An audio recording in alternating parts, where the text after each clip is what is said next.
A historical hero by the name of Vertorius Castus, who lived 1,000 years earlier during the Roman rule, is thought by some historians to have served as the inspiration for the traditional 15th century depiction of King Arthur.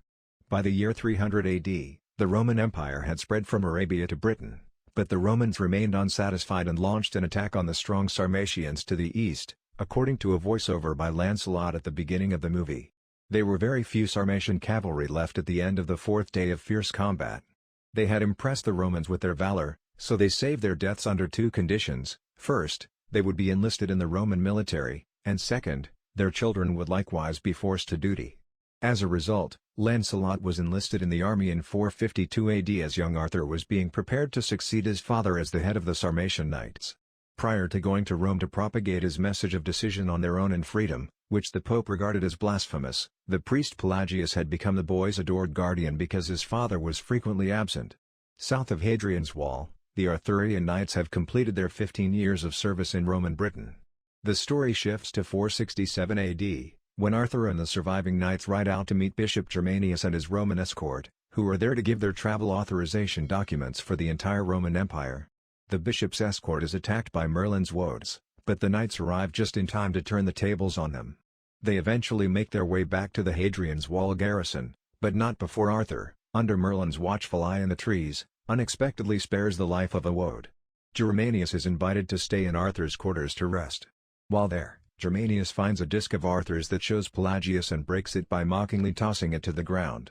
When he arrives to the supper and discovers a round table where he is unable to seat at the head of the table, he is even more scared. This was started by Arthur because he wished to follow Pelagius' teaching. It was vital for everyone to sit at the same places at the table. The only survivors are Arthur, Lancelot, Tristan, Gawain, Galahad, Bors, and Dagonet, despite the fact that there are numerous empty spaces.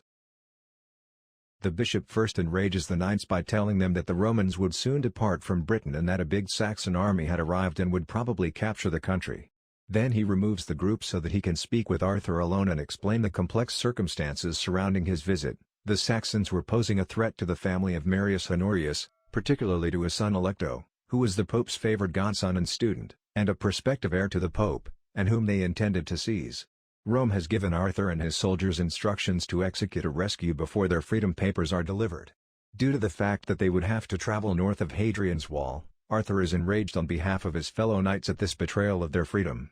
The cunning Germanius claims that Arthur loves the church and that the church would not hesitate to save a little lad. Vanera, the companion of Bors, is singing a seductive song about home as Arthur enters the courtyard. When Arthur is discovered and learns of their goal, he destroys their hopes. Dagonet prepares for the expedition and has implicit faith in Arthur. The following morning, they went off via Hadrian's Wall with varied degrees of trepidation and rage. In the meantime, Serdic's Saxons had arrived. They murder everyone they encounter while setting every building on fire.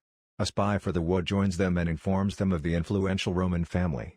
To capture the family and then return to his father at Hadrian's Wall, Cerdic dispatches his son Cynric with his warriors. To find the Roman family, Arthur's troops venture deep into Woad land, where they are immediately assaulted by the woads. Merlin learns of the Saxon invasion as they close in for the kill, much to their displeasure, and he rescues the woads from the ambush. Arthur and his soldiers are confused to discover they are free to continue their voyage. When they arrive at the home, the father Marius initially protests, but Arthur persuades him to leave so that his men can live in freedom. When he finds out that Marius has treated the peasants harshly, his Pelagian values are violated. He releases their local leader and tells them to get ready to march south. When Arthur notices a bricked-up building, they are about to leave when they hear the Saxons' drums. There, he discovers woads, all but two of whom had been tortured and starved to death.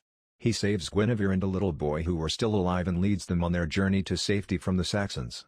While threatening retaliation when they return to Hadrian's Wall, Marius is enraged but Arthur kills him, so they all depart. During the journey, Guinevere heals and plays with the emotions of both Arthur and Lancelot by reminding them that the Britons, not the Romans, are their true ancestors. Due to Arthur's understanding that they are in need of rest, they spend the night in a forest. In order to reach Merlin, he pursues Guinevere. Guinevere responds that Merlin is not trying to murder him despite his accusation that she tricked him into falling into one. The only leader they have against the Saxon invasion, according to Merlin, is Arthur, who they view as more British than Roman. The woad youngster is grabbed by Marius as dawn rises and is allegedly threatened with death. His warriors are offered the option of submitting or dying when Guinevere quietly kills Marius with her bow and arrow. The first option is picked. When Tristan comes, he informs the group that the Saxons are getting closer and that they must depart. Arthur asks Alecto to pardon him for his father's passing as they travel. Alecto, on the other hand, explains calmly to Arthur that Pelagius had been excommunicated and executed for heresy the year before on Germanius' orders, and that not only had his father lost his way, but also that he battles for a Rome that doesn't exist. The Saxons are following them closely as they approach a glacier. From their wagons, they descend, and Arthur carefully guides them all across the brittle ice. The 7 knights and Guinevere then proceed to take up position at the end of the glacier with their bows and arrows in preparation for the Saxons, while he sends the remainder on. The knights begin murdering those who are on the flanks as the Saxons draw near, causing the Saxons to group together, but the ice remains solid. After realizing that the ice won't crack, Arthur gives the order to draw swords. With his axe in hand, Dagonet charges ahead and begins chipping away at the ice. Even though the archers make an effort to shield him, Saxon arrows eventually manage to penetrate, and he is killed just as his final strike shattering the ice. As a dejected Arthur and his soldiers recover Dagonet's body, catch up with the column, and lead the Saxons to safety, the remaining Saxons are unable to follow them because many of them drown. When Cynric and his survivors get back to his father, he is stripped of his authority and treated with contempt. Germanius is attacked by an extremely aggressive group of knights, who then steal their freedom documents before burying Dagonet. Following the funeral, Guinevere sits Arthur down and argues that, given how the Romans had duped him, his true devotion should be to this island. Guinevere visits him in bed that evening, and as they are having a passionate moment, Arthur is called to the wall, where he sees the Saxons marching in. Arthur is now persuaded that he ought to stay. While he and the villagers build their defenses, he frees the knights from their devotion to him and sends them out with Germanius and the Roman troops. Merlin and the wood archers, led by Guinevere, join them. Since he landed, Cerdic has heard the name Arthur often and is eager to see him. He finally decides that Arthur is the first individual on this island who is deserving of being killed after seeing him face to face under the guise of a truce. Cerdic is re-energized when Arthur returns behind Hadrian's wall and observes the wall's gates suddenly opening. To frighten off Arthur's warriors, he sends an advance company of Saxons, Cyrnic's survivors but without Cyrnic. The sound of the Saxons drumming on their war drums, meantime, spooks the horses of the remaining knights as the retreating Romans march away. The knights exchange glances before realizing that they must voluntarily rejoin Arthur this time. The wood knights and archers decimate the initial wave of Saxons, and Cerdic then leads his remaining troops into the decisive deadly battle.